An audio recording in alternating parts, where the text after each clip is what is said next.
Hi, I'm Seth Kellogg, and I'm going to show you how to install an amplifier and speakers in your vehicle. The vehicle we're installing this in today is a 2008 Silverado 2500. So this is the equipment we're going to be using today.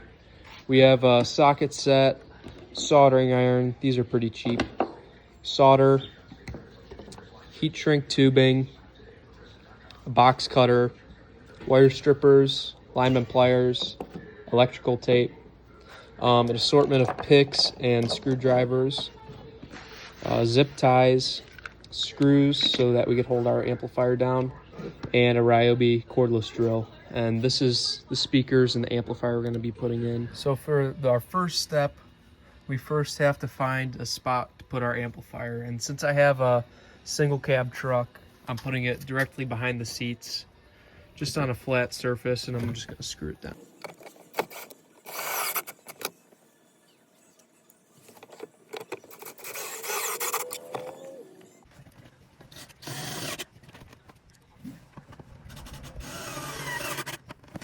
So right now I'm just disconnecting the negative side of the battery just so that when I start running the power wire and connecting the circuit, it's going to be safe to work with. There it is. We'll connect it back when we're done. Now I'm just connecting the power wire to the positive side of the battery.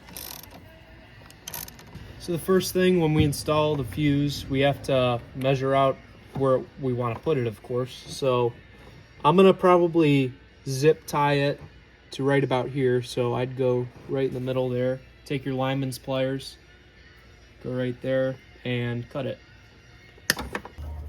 In order to connect with the fuse, I have to put a certain connector on both ends of the power wire.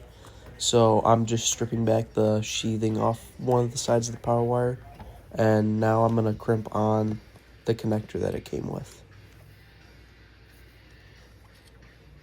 Should look like that when you're done, nice and flat. And then we'll tighten it back down. And it's a 9/16 size socket, by the way. So now we finished our fuse, and now I'm just gonna keep running this wire along that top edge, and then we're gonna go in through that grommet right there. So now I'm just gonna start feeding this wire in, and we'll get it sorted out. What I'm actually gonna do is take up this floor panel, probably clean it up a little bit, it's pretty dirty, and then we're gonna run the wire under that panel, around back, and then through here. So now we got our power wire in, and all that's left to do is just tighten it down.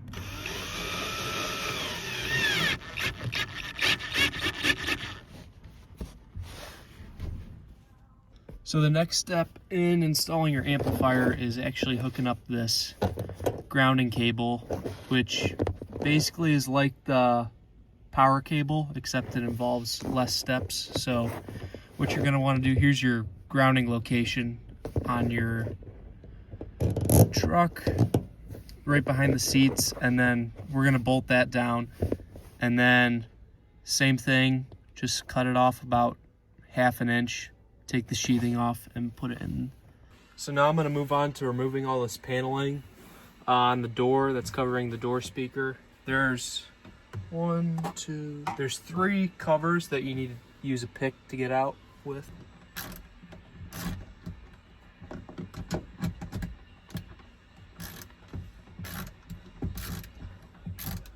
Just kind of peel back this.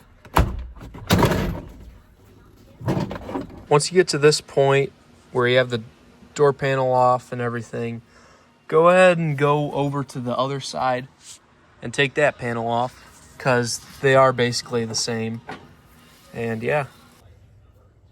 So I ripped the speaker out, and what's left is just these 2 wires that come to it. So I'm gonna get these prepped and strip them. So you wanna look at what is the right gauge for these wires.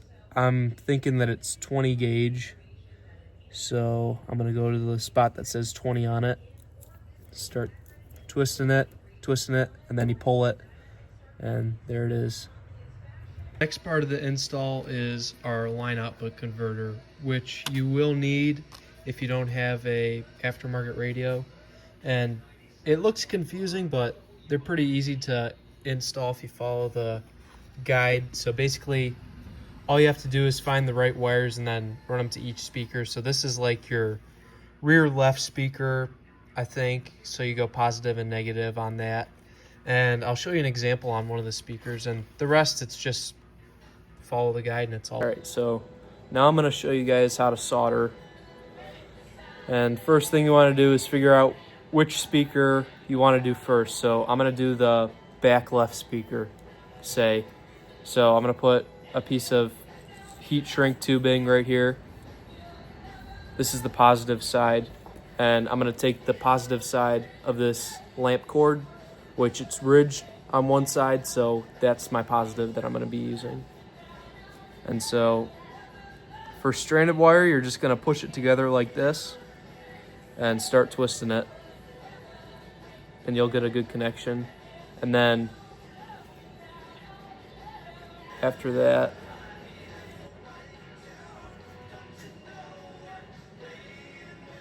you don't need a lot. It's probably good. And then take your heat shrink that you had on before, slide it over,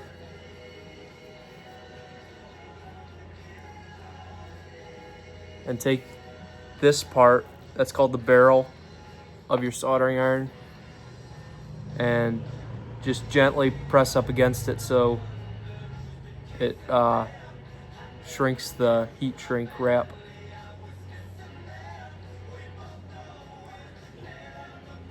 Alright, I got the line output converter hooked up. Wires are all ran up there. These are the old wires that I'm going to be tapping into now, and I'm going to do that all around for all my speakers. Alright, now we're going to connect the amp and our line output converter with RCA cables. I have 2 sets, and we're just gonna go, there's specific spots on here. So our next step, we're gonna be running speaker wire, and it's pretty easy. We just take our wire we're using and we're gonna put it into the dedicated channel that we want. I'm using channel 4 right here, and then all we have to do is tighten those 2 things down and start running it.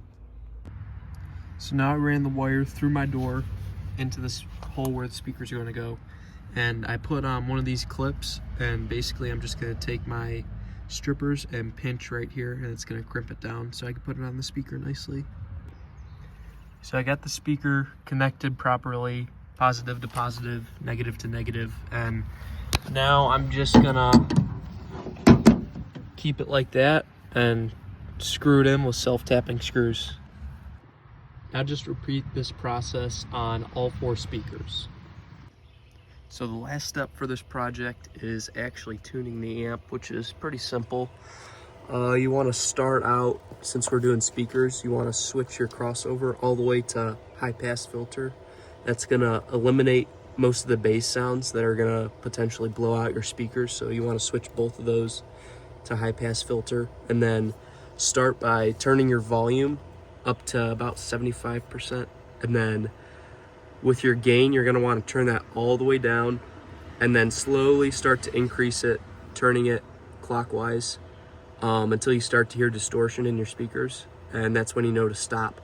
And then with your high pass filter, you're going to want to turn that up slightly to let in a little bit of bass, but not enough that it's going to blow out your speakers. And that's pretty much it. So let's test it.